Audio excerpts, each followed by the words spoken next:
What up, everybody? What up? What up? What up? What's going on, everybody? Welcome to Keeping It 9450 Codename WBB. This is our midweek show. I'm Daniel Artest.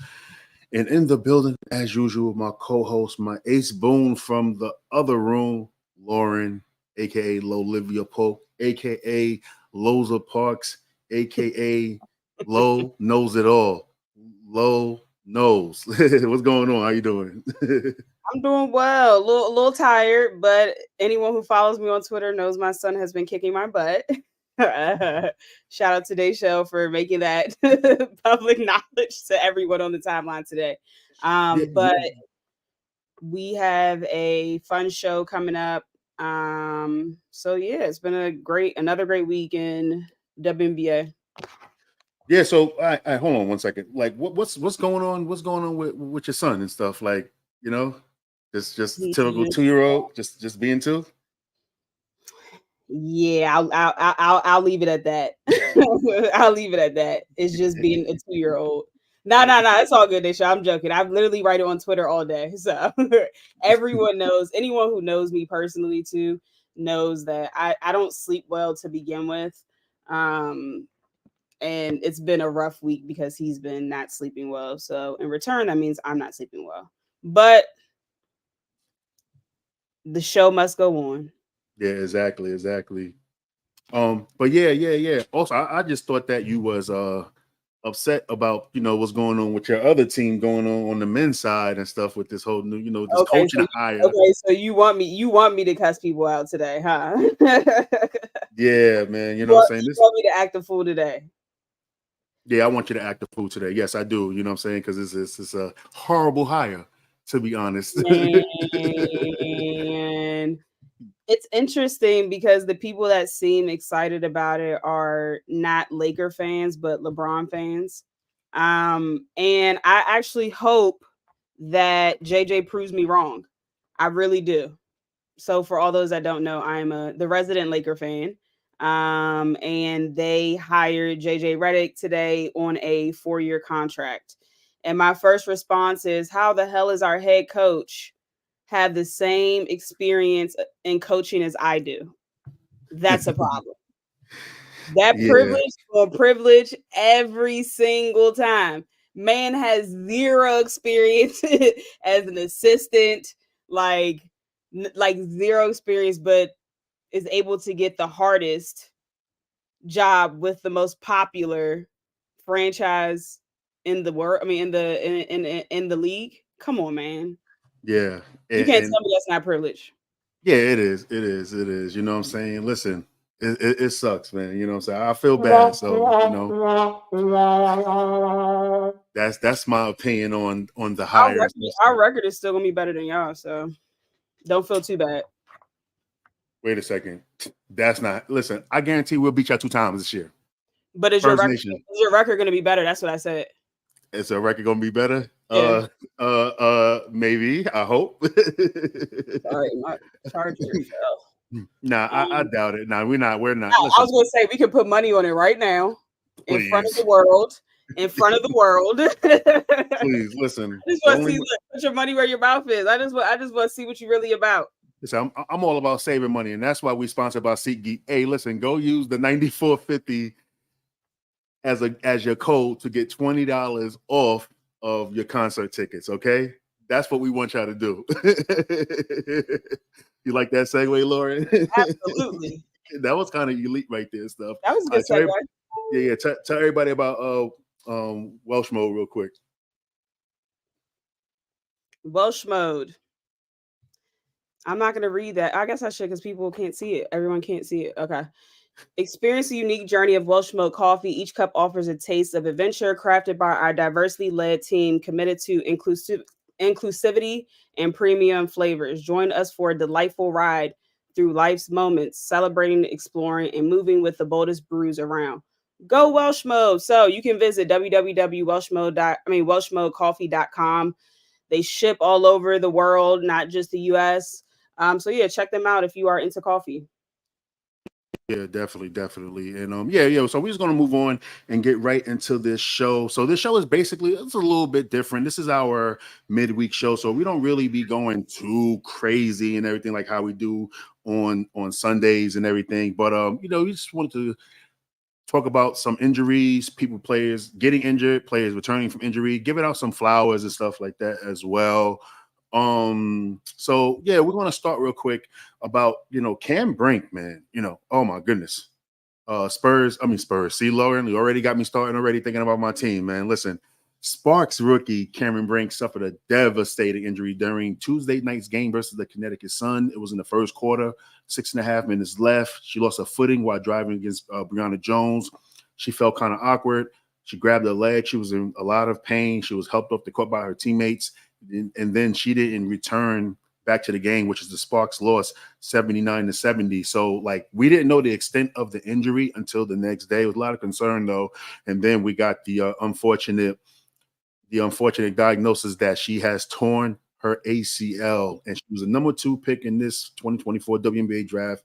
She was averaging over 8 points, over close to 6 rebounds, over 2.5 blocks per game. What's your thoughts about Cam Brink and like how will her absence impact this LA Sparks team? Very unfortunate situation. Cam was playing really good, and what breaks my heart mostly for her is not really this season, to be honest, because the Sparks are not playing well. They're not a great team. But it's really the 3-on-3 Olympic event, because for anyone that saw the Olympic committee give her that jersey and let her know that she was accepted to play, 3-on-3. She was just so excited, crying, like just so honored to represent for her country. And that just is so unfortunate because, 4 years from now, what if she might not get the chance to play on the 3-on-3 team again. She might be on the maybe 5-on-5. Who knows, right? Yeah. And she has to wait 4 years to get this opportunity again. So that's the heartbreaking part. And then when you truly look at it, you never want to see an athlete go down, especially when they're sidelined for as long as it takes for ACL. Typically, the healing process for ACL is anywhere between 8 to 12 months, just depending on your rehab. And for her, 8 to 12 months from now is literally this time next year. So I was looking forward to seeing her grow from the rookie season to her sophomore season. So I could see how she was, putting work into her game during the off season. But now it's going to be a little bit sidetracked because instead of working on improving her game, she really is just working to rehab and get back to being able to play. She's going to be limited because of the type of injury she has. She's going to be limited to the stuff that she can do on the court, like her on-court work. And I also just want to say, when are these stadiums going to do better with having like a wheelchair accessible? Like, how many times do we have to watch somebody fall down and be unable to walk, and then their teammates have to lift them up or carry them? Or like, we literally, even when Chelsea got hurt, like she was struggling to go back to the locker room. Like, why is it taking so long for them to why is it's not a wheelchair out of the entire stadium? Like, as they're walking on these injuries, they're just further injuring it. So like, it needs to be a wheelchair like courtside. Like, I just don't, to me, I really just don't understand that. But also I want to say last thing about the Sparks. I think the Cam hit is extremely terrible for them because, they're already down Azare Stevens, who's another big, and now they're down Cam. So the front court is looking kind of light over there in LA. Yeah, it is, and I know they got the Chinese player, Yuru. I forgot. I can't. I think I got her last name right though. Number 28, Yuru. Like she's solid and everything, but yeah, you're right. They're really thin up front now. But I'm definitely looking forward to seeing Rakir step up, get more minutes. Obviously she's a guard. She's not a front court player.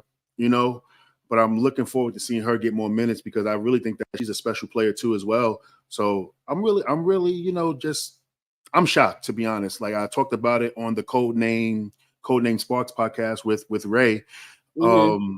And like we was just devastated. Like Ray was actually really hurt. You know, Ray is boots on the ground in LA, so he gets to see them at practice all the time. So like it was really like a lot of people are really hurt by this injury and stuff and by this great player. Now we know, we talk about Caitlin Clark, Angel Reese, and everything with the notoriety, but shoot, Karen with them too. Like she got fans too and stuff. So, just hopefully, she can recover from this thing, like you said, 8 to 12 months.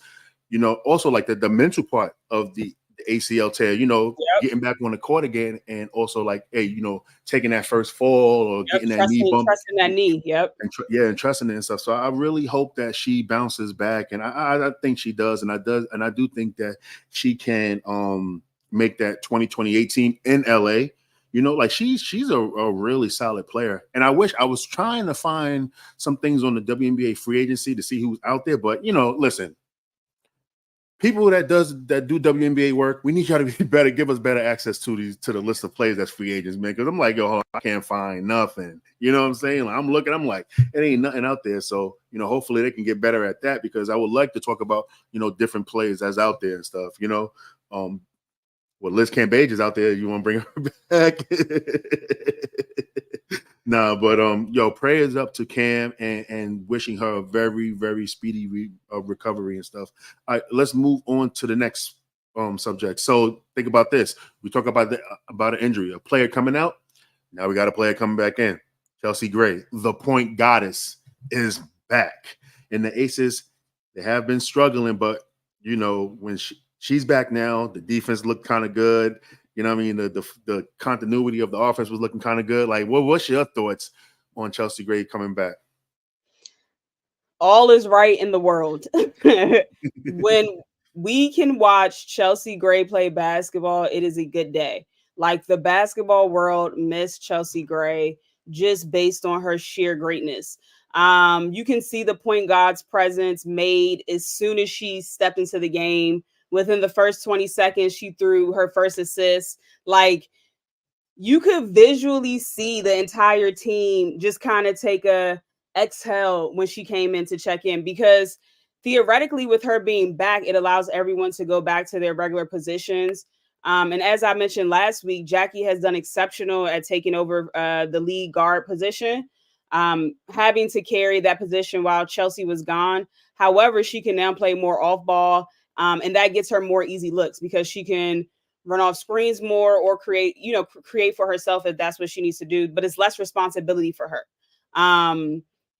This is a player that averaged 15.3 points last year, 7.3 assists, and 4.0 rebounds, leading the Aces, of course, to helping lead them to back-to-back titles. So when you are missing a player of that magnitude that is averaging 15 and 7, you're going to feel her presence immediately. And one thing I kind of wanted to highlight is we've seen Chelsea with her behind the back passes, no look passes, the fadeaway midi, or knocking down the three. Or you could even say about when she posts up smaller guards, just because she's a lot bigger than them. But I think it's so many intangibles that people don't talk about. One being her high basketball IQ. It's simply unmatched. On the broadcast yesterday, they said something about how when she was injured, she would still do the scouting reports for the team. She would prepare the scouting reports, and then following the game, she would watch film and then converse with Becky based on what she saw and based on how they could get better. So that's number one, her high basketball IQ. She knows where everyone belongs. As soon as she got in the game yesterday, she's directing. She knows where everyone belongs. She knows how to get the best out of her teammates. So that's the first intangible. Second for me is also her size. She's a 5'11" guard. She's taller than majority of the WNBA guards. With that being said, it helps her be able to get off that mid-range jumper a little bit easier, because it's harder for them to defend her. Her size also helps her on the defensive end, because she can just overpower smaller guards, and she can also hold her own against smaller forwards down there as well. So those are the main two things that I wanted to talk about. I'm gonna let you talk about Chelsea Gray, and then I'm gonna ask you a question about Chelsea Gray. All right. Well, yeah, I'm glad that she's back. And, like I said, and I'll say it again, I said it before, that, somebody from the 3-point line and in 3 dribbles, she's the best player in the world, and then when it's playoff time, she is the best player in the world totally in playoff time, crunch moments and everything like that. If it's 5 minutes or less and the score is within 5 points, that's crunch time.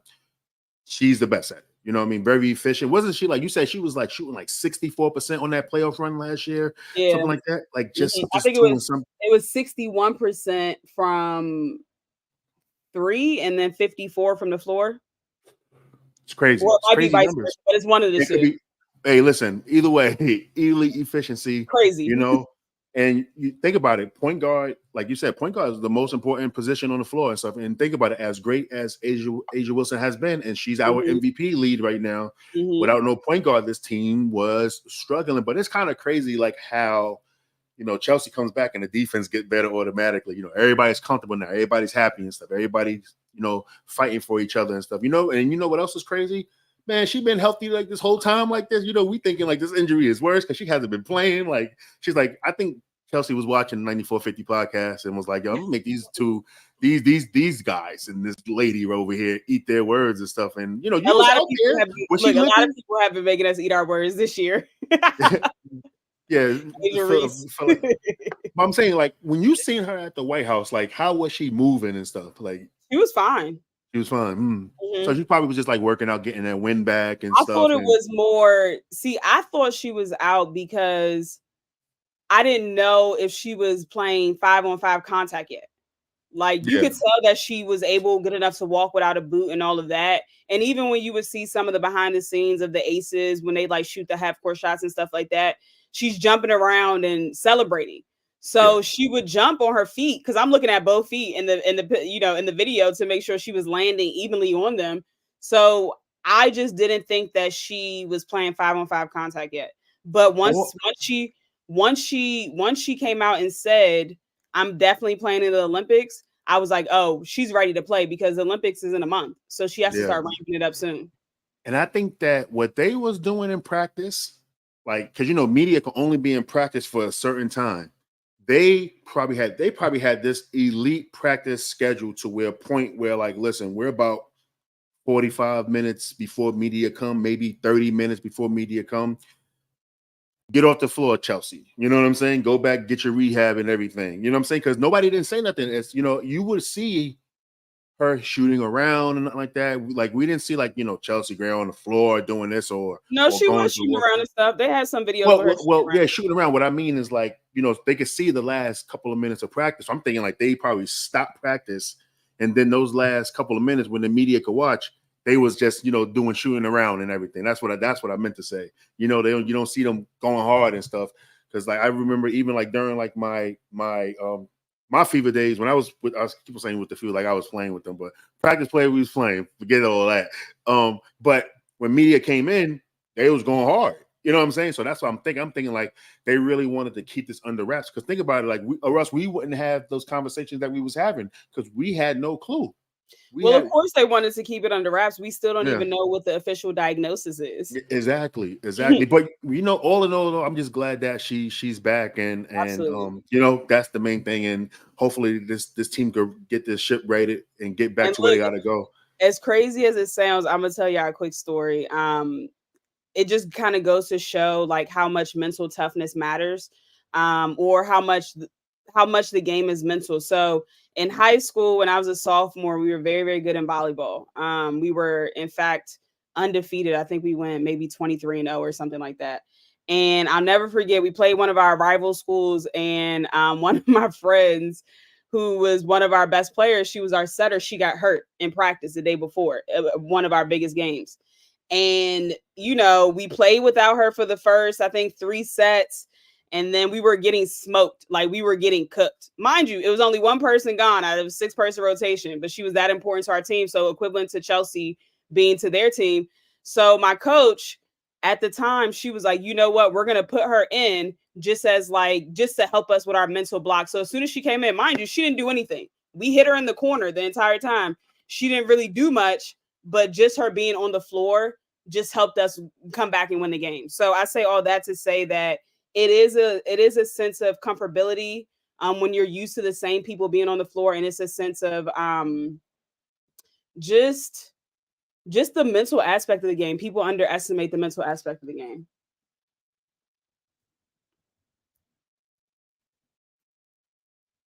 I can't hear you. Can you hear me now? Oh, yeah, there you go.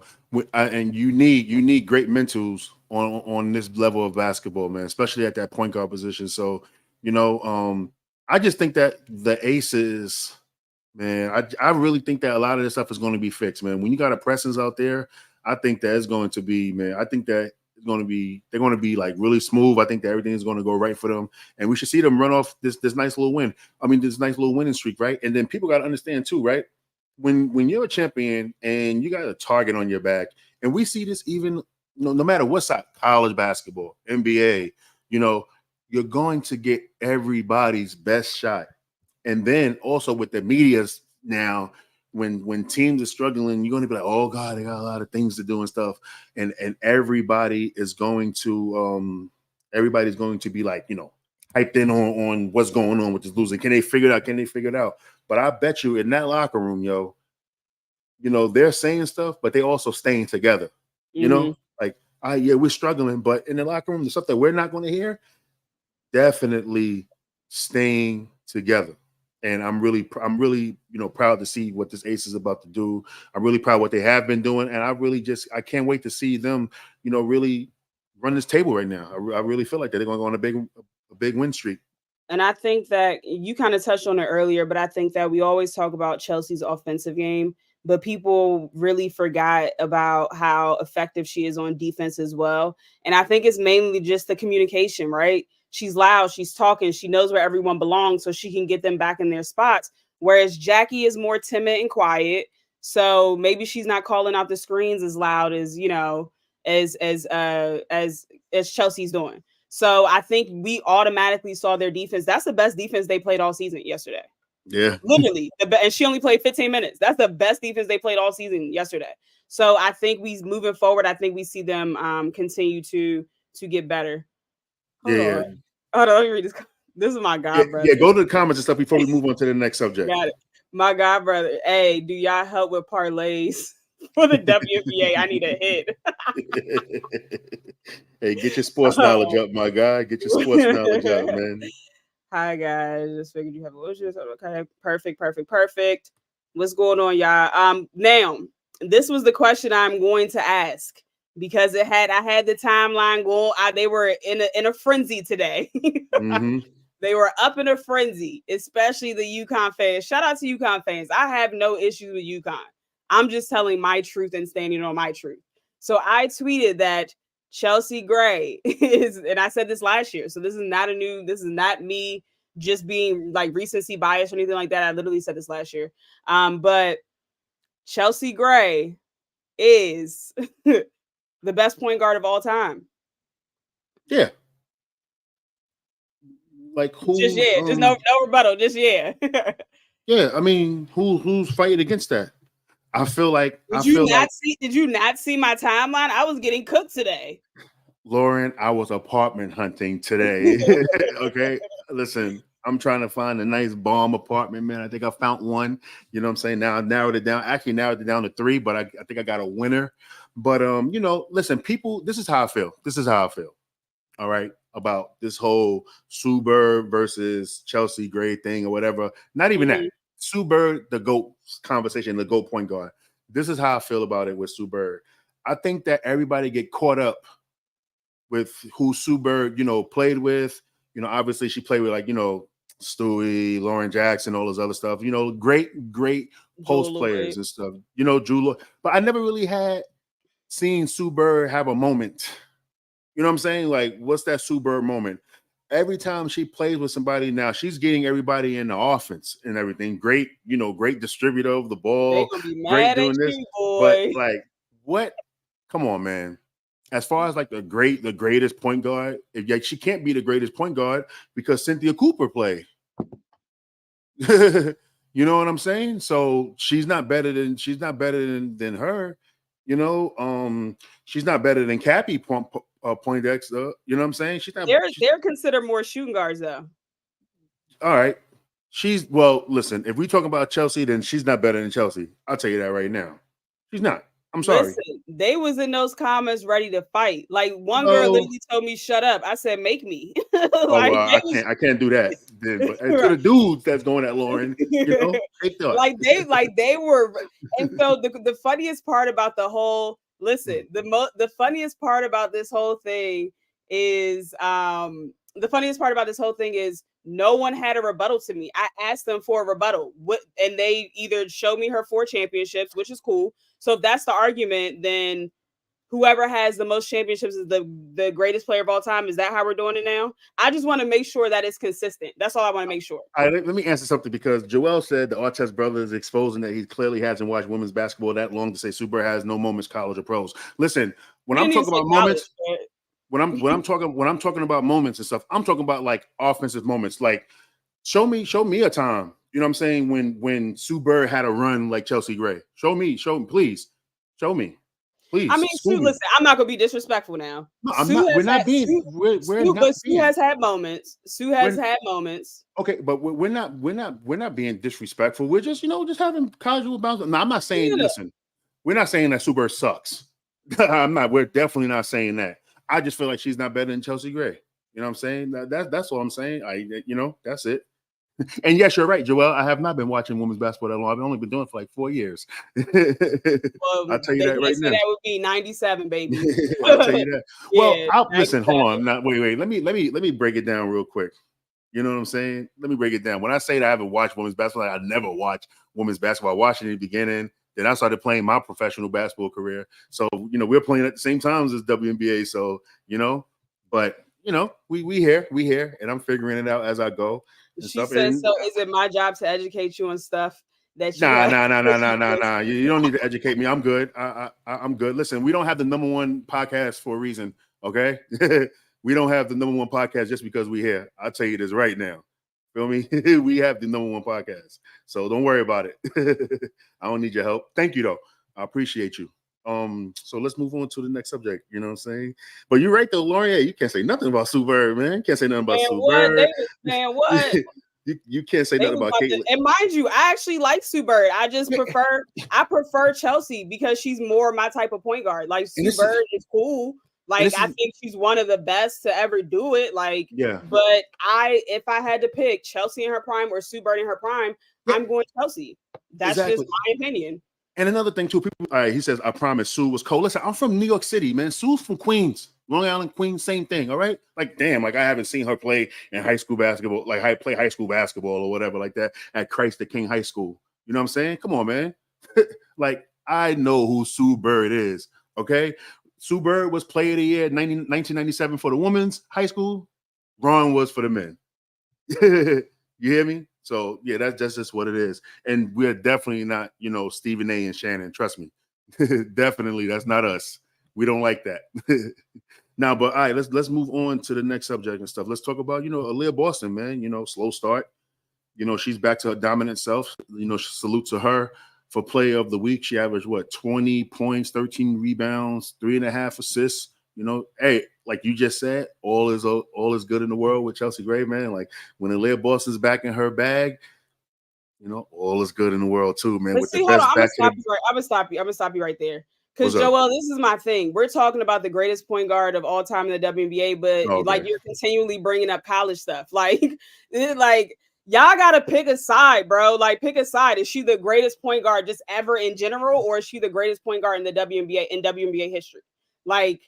And then again, I want you guys to tell me why Chelsea is not better based on the stats I gave on my timeline. Okay, go ahead. What stats you gave him again? Run them down. Chelsea career points, 12.3 points per game. Sue career points, 11.7 points per game. Chelsea won that. Assists per game. Sue, 5.6. Chelsea, 5 per game. So Sue won that by 0.6. Rebounds per game. Chelsea won that. Sue has 2.5. I think Chelsea was like 4 point something. Shooting percentage from the field. Chelsea shoots 46.5% for her career. Sue shot 42.9%. So Chelsea won that one. 3-point shooting distance. Chelsea shoots 38.5% from 3-point range. And Sue shot 39.2%. So Sue is 0.7% better. So Chelsea is leading in rebounds, points per game, and field goal percentage from the floor. And she still has a lot of career left. She's 10 years in.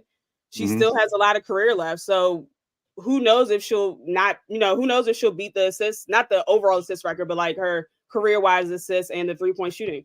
We haven't seen it yet. We don't know. So my thing is everyone can have their own opinion. Like that's the beautiful thing that makes us human. We all think differently.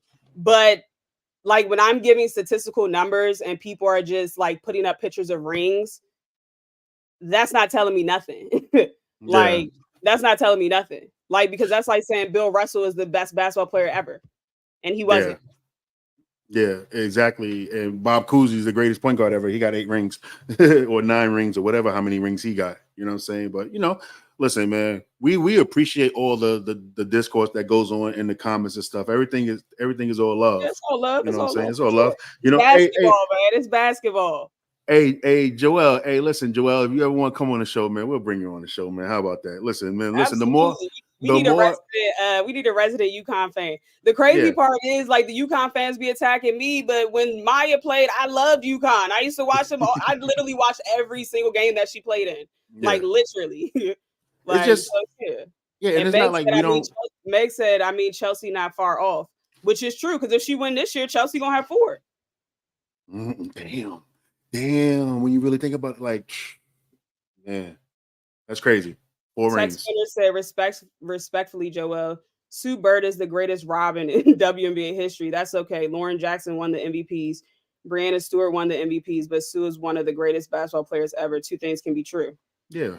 We ranked her 11th out of the 25 when we did when we did our top 25 ranking a couple years back and everything. So, and also Chelsea won the finals MVP.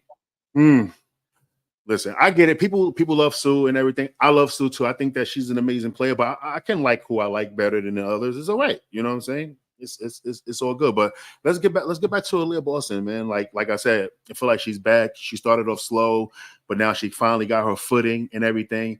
I feel like this though, Lauren, and I hope you agree with me on this. That doesn't happen often.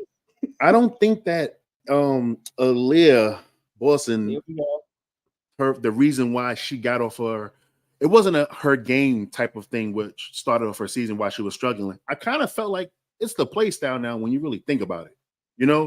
When they was playing the Indiana Hawkeyes basketball, you know what I'm saying? Like running up and down and doing all other stuff.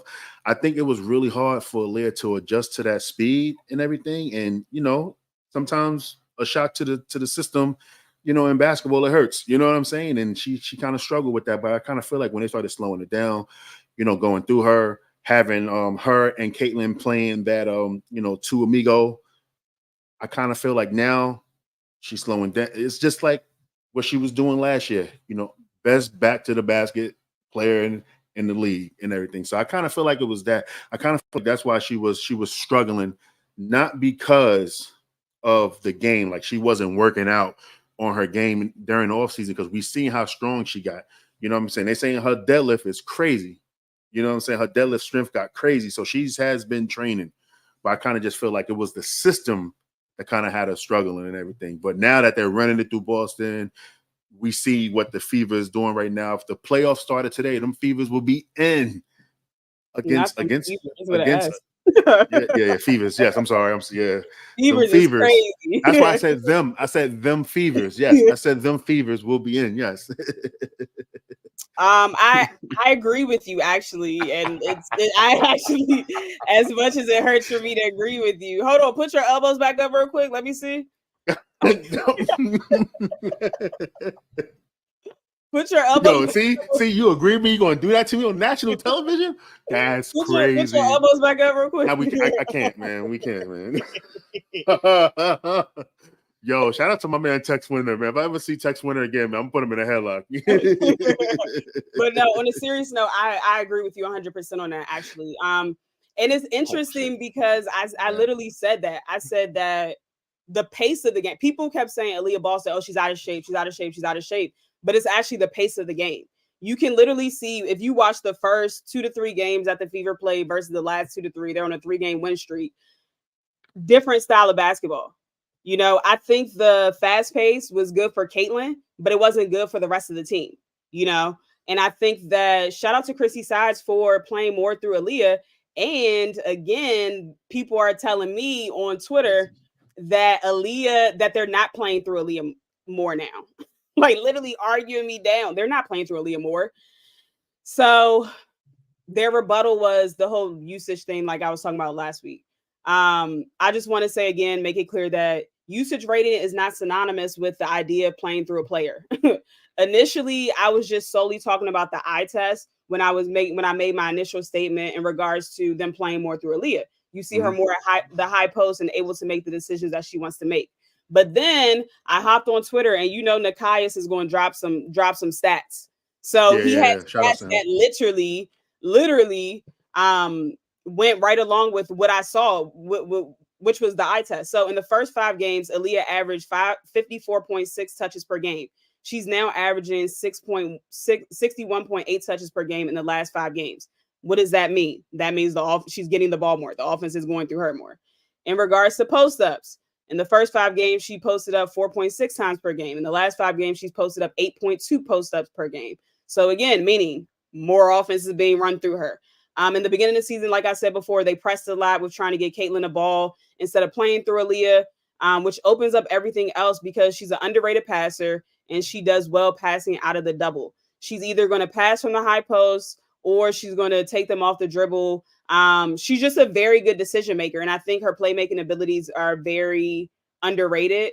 So when Aliyah Boston does well, the Indiana Fever do well. She's had a double-double in the last 3 out of 4 games, just playing phenomenally. Yesterday against the Mystics, she shot 72% from the field with 22 points and grabbed 8 boards.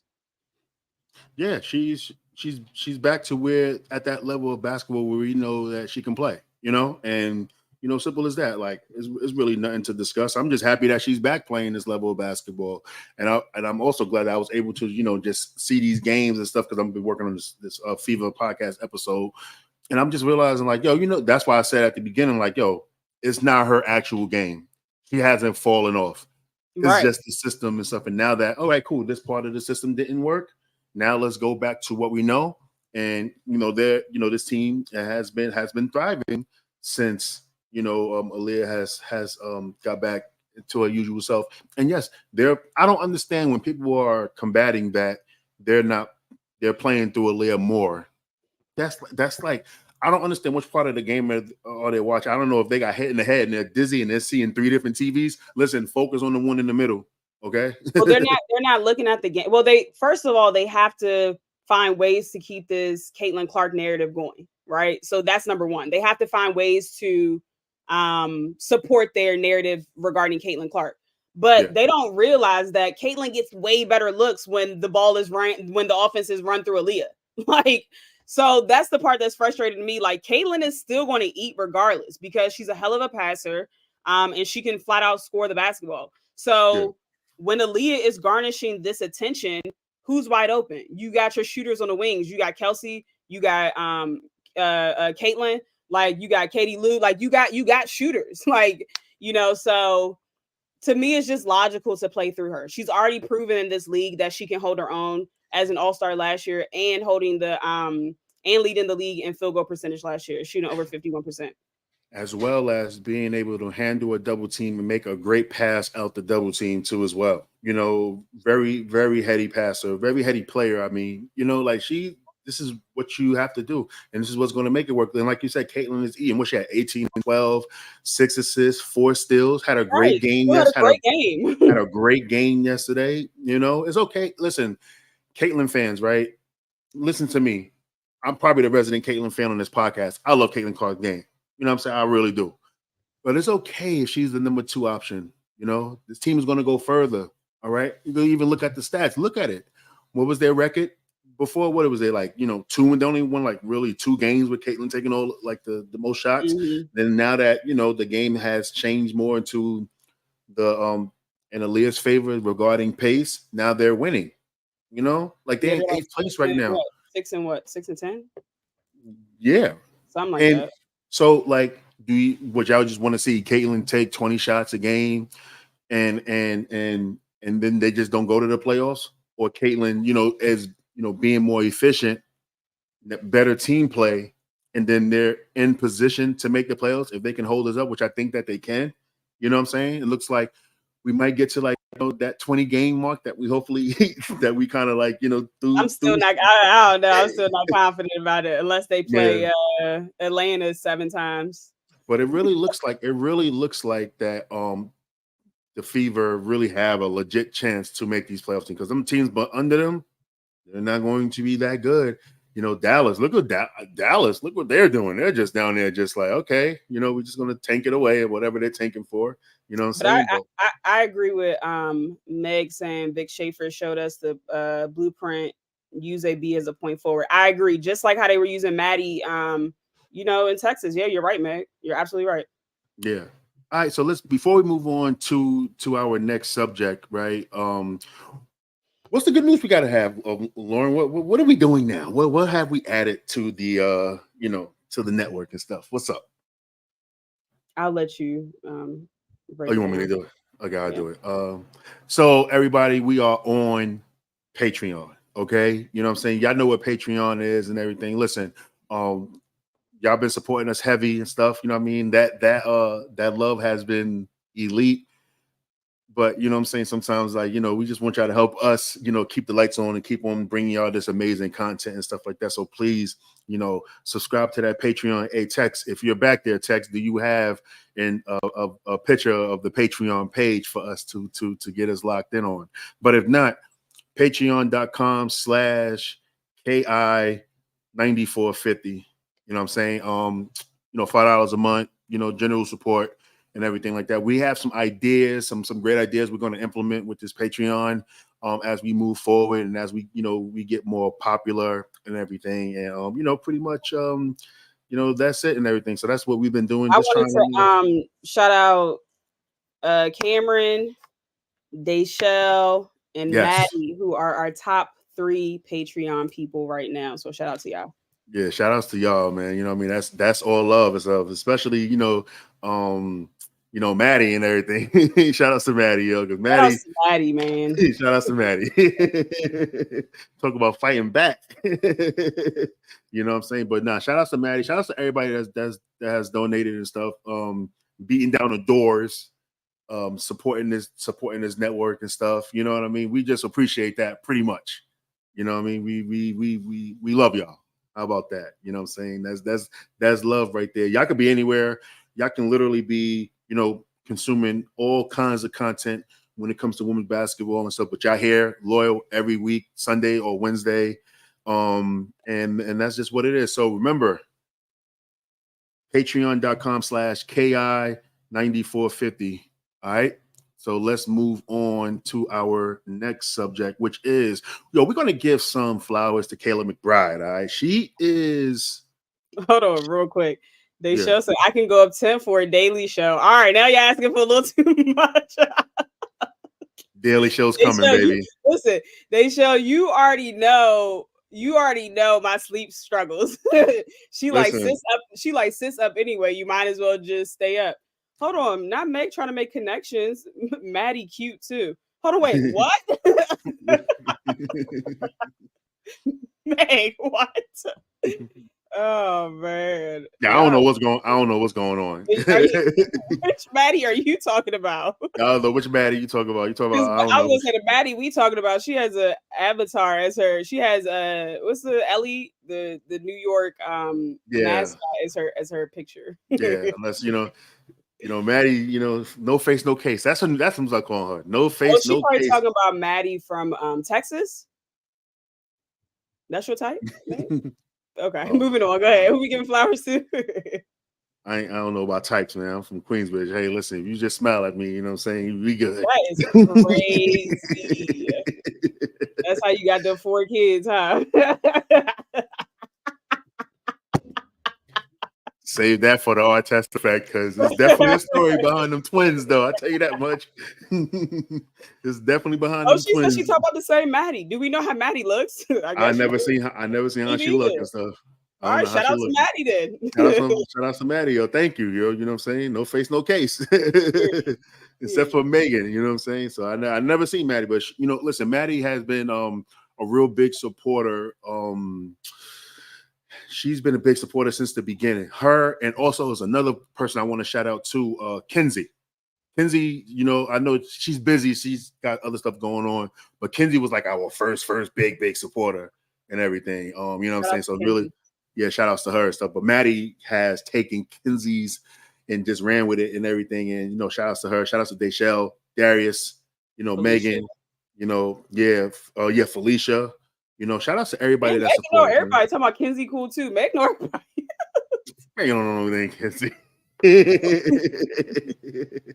You know what I'm saying? Shout out to everybody that support us, man. You know, we really appreciate that, man. Shout out to you, Lauren. You know, podcast has been blowing up since you've been on too as well. So, you know, it's been a fun year working with you. And shout outs to Tex Winner K-Dot, man. You know, shout outs to everybody on the network, you know, since we're doing shout outs. Sure. All right, let's move on.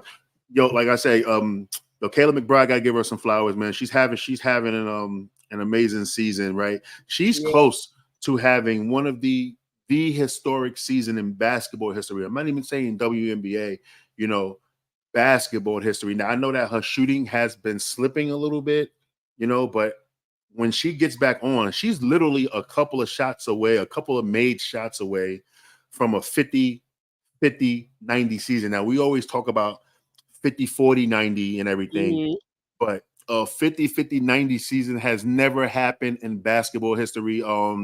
Unless you want to count Steve Kerr, but he did it in limited shots. You know, he did it in limited shots. So, I mean, you could count it, but, you know, at K-Max, you know, shooting, you know, heavy shooting load and stuff like that, it's never been like that. So, you know, just want to give her a big shout. I remember when I first started covering and people was on the timeline. She used to be really active on the timeline when fans used to talk about her game like she wasn't good. And I'm just like, hold on, y'all not seeing, you know, what's going on? Like, she can play. She just had to get her footing and everything. So, but now that she's playing and stuff, it's just like the love has been quiet. So I was just like, yo, let me give Kayla McBride some love and stuff. So what's your thoughts on her? I mean, I've liked K-Max since Notre Dame. You could just tell she just can flat out shoot the basketball.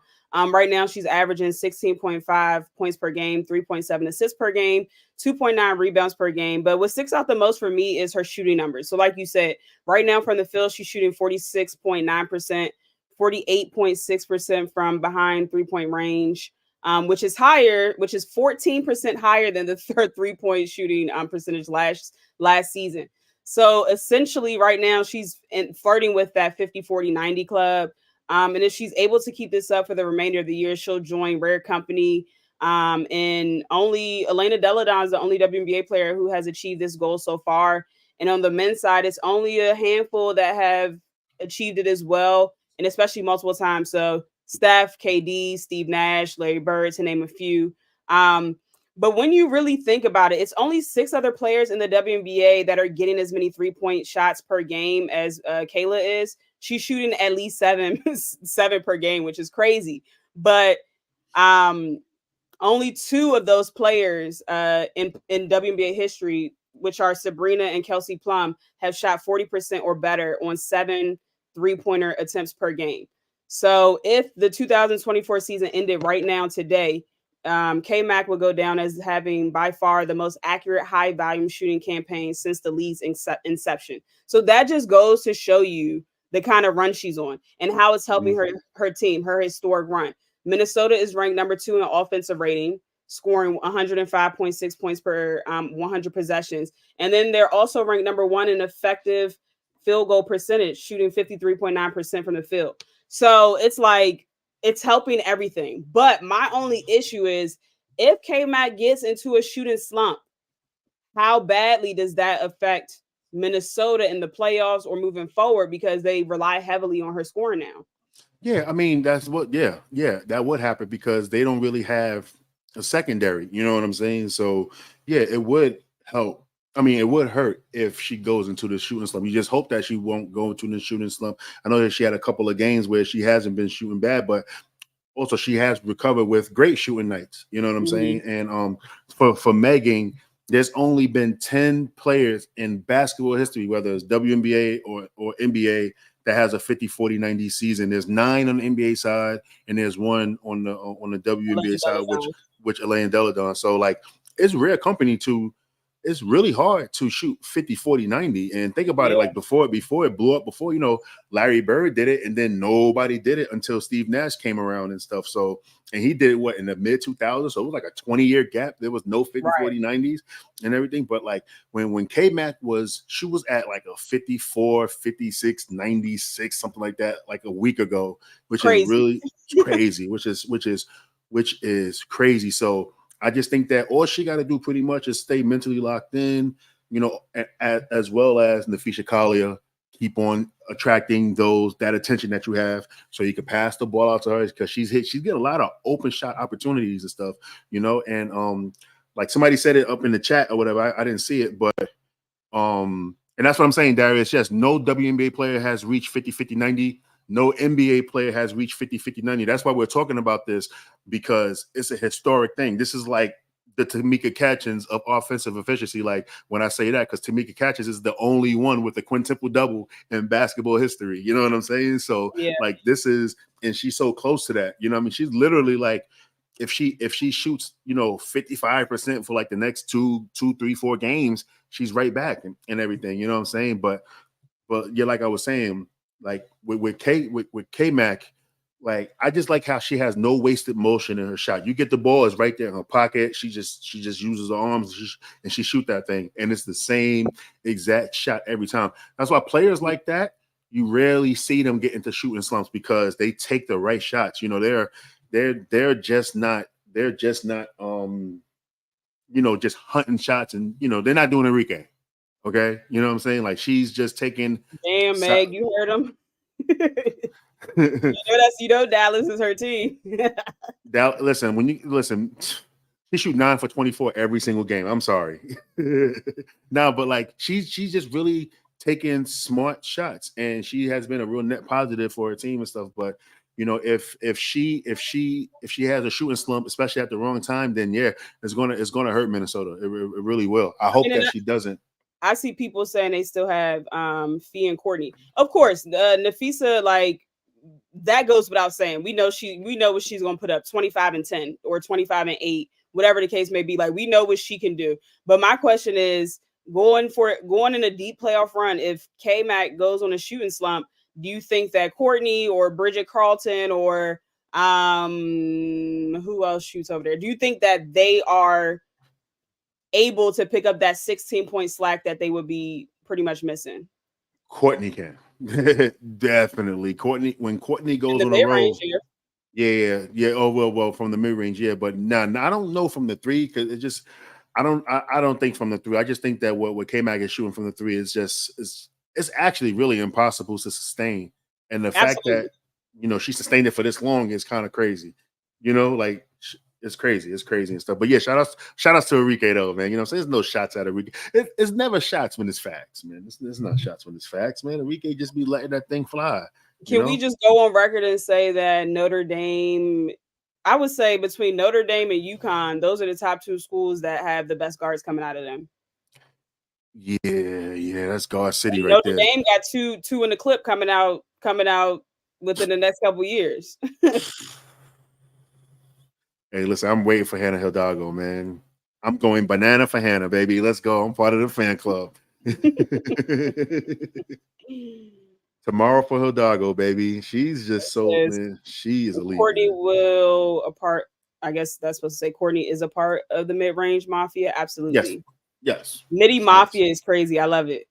Yeah, we've been talking about mid-range mafia for a long time. And so it's like, K-Dot, who's the consigliere of the mid-range mafia? We have a bunch of names and stuff like that. We've been talking about mid-range mafia for years. So, Listen, my K-Dot's responding. He's right. We literally have to have that conversation one day and make a list of all the elite guards from Connecticut and then all the elite guards from Notre Dame and see who's really the guard you school. Yeah. Who's really the guard? Well, you got DT on that team. Then you got Skylar. You know what I'm saying? But it's DT though, man. You know what I'm saying? 10,000. That's crazy and stuff, man. Would you consider? Well, Maya Moore didn't play guard at UConn, right? She played small forward, right? Well, she just played everything pretty much. Yeah. Who's the DeMar? Who? Courtney Williams, DeMar? I mean, but when DeMar was in, hold on. When DeMar was in his prime, because he's no longer in his prime, in my opinion, but when he was in his prime, he was a sniper in the mid range. Yeah. DeRozan. Oh, Darius said, as the chat, reading the chat, Darius said UConn is God City in the debate. Why? Because of Sue Bird? Who are the top 5 best guards that came out of UConn? Sue, Diana. I don't know. Darius. But if you look at pound for pound, right, while Darius is it's very close. Let's be clear, it's very close. Because think about it, you got what? Jewel is Notre Dame, right? Notre Dame. Enrique is Notre Dame. Look at the future. K-Mac, Notre Dame. K-Mac's Notre Dame. Skylar, Notre Dame. Skylar's Notre Dame. That's crazy. Yo, these two teams, Lindsay Allen. Nobody wants to talk about Lindsay Allen, but she Notre Dame too. That's crazy. Paige crazy. Makes it. Yeah. Paige. Yeah, Paige. That's definitely on the list. Yeah, Jules Notre Dame. I think he already said that. Yep, Jules Notre Dame. They have a solid. But I mean, honestly, both schools do. So, all right, moving on. Yeah, let's move on. Let's talk about Brittney Griner, man. Since she's returned, man, Phoenix has been playing really good basketball. She's been playing pretty good basketball too, as well. Shout outs to BG, man. Listen, BG, you talking about somebody with impact, man. I love BG, man. I really do. I really appreciate how she's been playing, and she's been playing at that all-star level and stuff. As the chat talk about more Notre Dame guards and stuff. Look, Jackie Young. Oh, I forgot about Mabry. Yep. Listen, oh my God. Hey, listen, bro. All the Mabry sisters, they all went there. They all can shoot. They all can shoot. Yeah, definitely. So one day we really gonna have to tap in and see who are the best but guards. Now, if we're talking about players in general, I think UConn has pumped out a lot more. Let's be very clear, they pumped out a lot more because UConn has a lot of forwards that they are, Renee Montgomery, she was a guard. Mariah Jefferson. I'm trying to think of who else. But that's all I got off the top of my head right now. But BG, since BG's return, Phoenix has been doing their thing and stuff. Just real quick shout out to BG. We just wanted to give some flowers out to BG. Listen, she's tough, man. And what's your thoughts on BG? And now that she's back playing at that high level and stuff, you just wish that, she didn't get hurt at the early part of the season. Phoenix will probably be in a great situation right now if she didn't get hurt and everything. And definitely, like Gayshell said in the chat, yes, BG probably would be in that MVP conversation. I think that she makes a run for it in that second half too, just as well. What's your thoughts? She's hooping 21.4 points in the last 5 games that she's played, 7 rebounds, 2 assists. She's shooting 62.7% from the field. I mean, she's even shooting efficiently from the free throw line, shooting 84% from the free throw line. So BG has flat out been hooping. And like Tex Winter said, they are 4-1 with her in the lineup. And it's so many things that Brittney Griner can do at her size. She can shoot well. She can shoot 15 feet and out pretty well. She can give you post-up moves. She can pretty much do it all. But I think one of the things that people don't talk about enough is Brittney Griner's passing abilities. They don't talk enough about how well she can pass out of the double team. And that's imperative when you have a all guard lineup, essentially outside of BG. So you have plenty of options to throw it to on the wings when you're passing out of the double. And then I just want people, I'm going to keep it short, but I just want people to remember that game winner that Kai hit against Minnesota was all credited to BG. She hit, BG basically gave Aliyah a dribble handoff, turned, and then as she was able to turn, she was able to shield her from 2 of the defenders, giving Kai pretty much a wide open shot to win the game. So little things like that people don't naturally notice are reasons why BG is so special outside of her, outside of the things that people always talk about in regards to her blocks and her scoring. She does so much on the court that people don't even notice. So I'm glad to see her back healthy. The league is better when Brittney Griner is playing well. And I'm just excited to see how they can kind of turn it around now that she's actively playing. Yeah, definitely, man. I think that, like you said, I think that she's gonna be in that MVP conversation when it's all said and done at the end of the season. Will she win? It's no conversation. At this point today, what is today? June 20th. I don't care if Asia Wilson is playing on the worst team in the league. She's playing that much better than everyone else. It is no conversation as of June 20th. It's no race as of June 20th. You got to show me something to put them above Asia Wilson. She on a whole nother planet. I agree with you. Yes. I'm just saying, like, all right, you know what? You're right. You're right.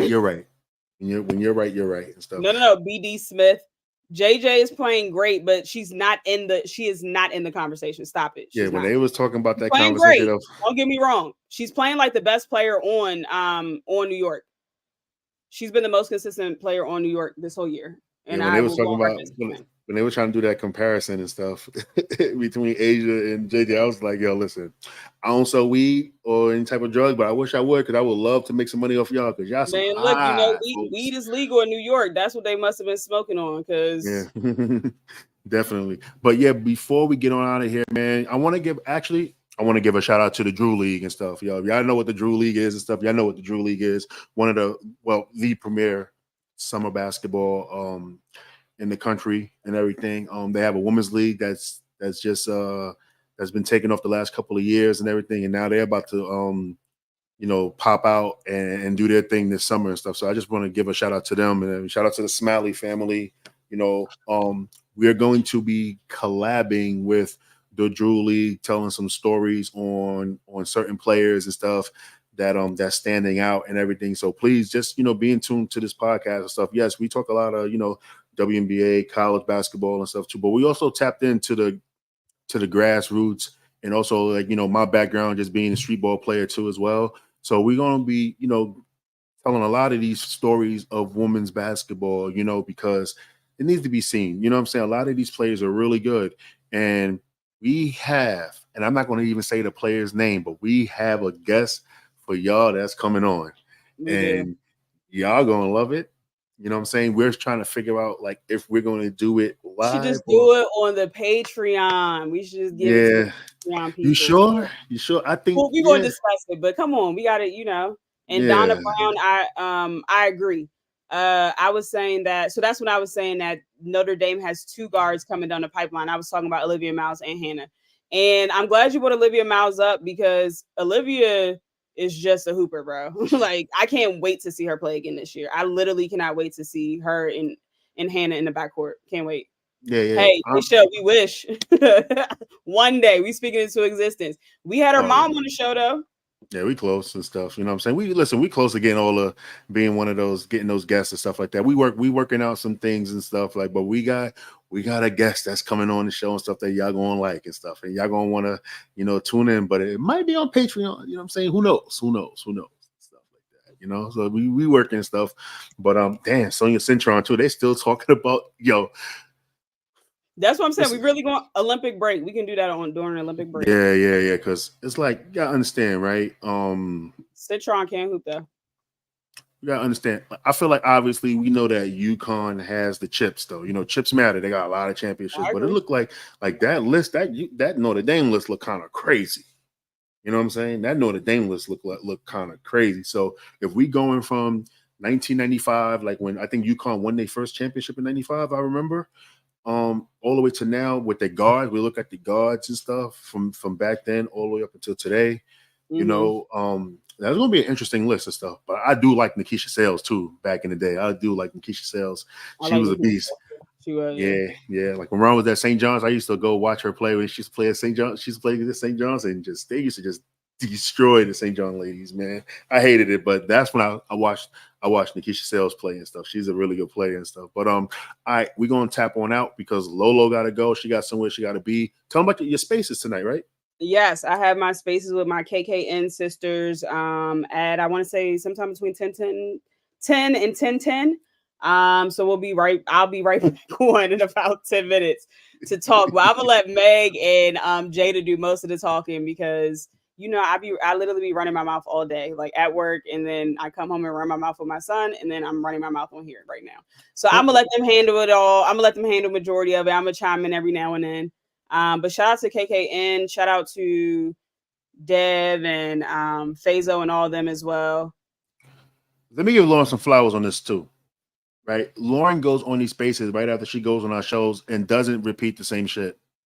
Like she has two separate. Sometimes I do. Sometimes if I it's haven't something seen it. if it's something I'm passionate about, I will. Yeah, I repeat but like it's well, I haven't seen it. I haven't seen it and stuff like that. So like that's kind of dope that you can do that and everything. I be listening to these different podcasts. They be having mad people on different shows. Dudes, that should be recycling and stuff, recycling their bars and everything. I'm it's like, easier that way. yeah, I mean, it is. But that's kind of dope that you can switch it up and stuff like that. Give a different opinion on the same subject, which is fire and stuff like that. But let's get out of here. Before we go, thank you once again for tapping into Keeping It 9450, codename WBB. Y'all could be anywhere, but y'all with us. We love that. We really appreciate that. Don't forget to follow us on Twitter at the 9450, on Instagram at the 9450 _, on TikTok at the 9450 _. We got to do more TikTok stuff. I got a hip dance for y'all. I'm going to show y'all soon. Yes. Don't worry about it. I'm saying? I'll show y'all my hip movement.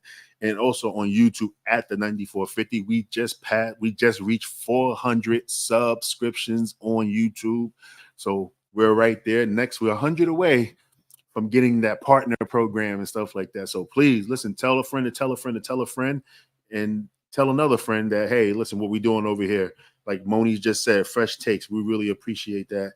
And also don't forget that Patreon. You know what I'm saying? That Patreon. Patreon.com/KI9450. $5 for that general support. Show us that love and everything like that. We really appreciate that and stuff. Shout out to everybody that subscribe so far. And listen, the more y'all donate, I can get the elbows oiled. All right. How about that? You know what I'm saying? I'm not doing nothing until I get, forget all that. You know what I'm saying? Listen, that's CMOS, that thing is expensive and stuff. You know what I'm saying? Like Lauren said, I got 4 kids. So help me help myself. You got to get these babies through college. These babies through college for real though. But dead serious though. Now we really appreciate y'all for always just tapping in with us all the time. Also hit the poll. If you go to the Patreon page, hit the poll on there. Created a poll just on like the different stuff that you guys want to hear us talk about on the Patreon. So if you haven't voted already, definitely some votes in there. But if you haven't voted already, go ahead and do that, so we can bring you the content that you want. We definitely have some good ideas. Like we've been brainstorming for sure. So y'all in for a treat. Yeah, definitely. And then as we for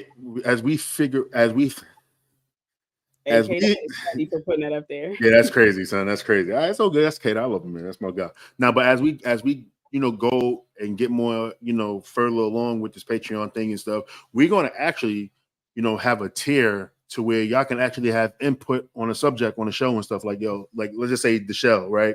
Like what you want us to talk about. You know what I'm saying? We'll actually have you in on a production meeting to give us that input and everything. You know what I'm saying?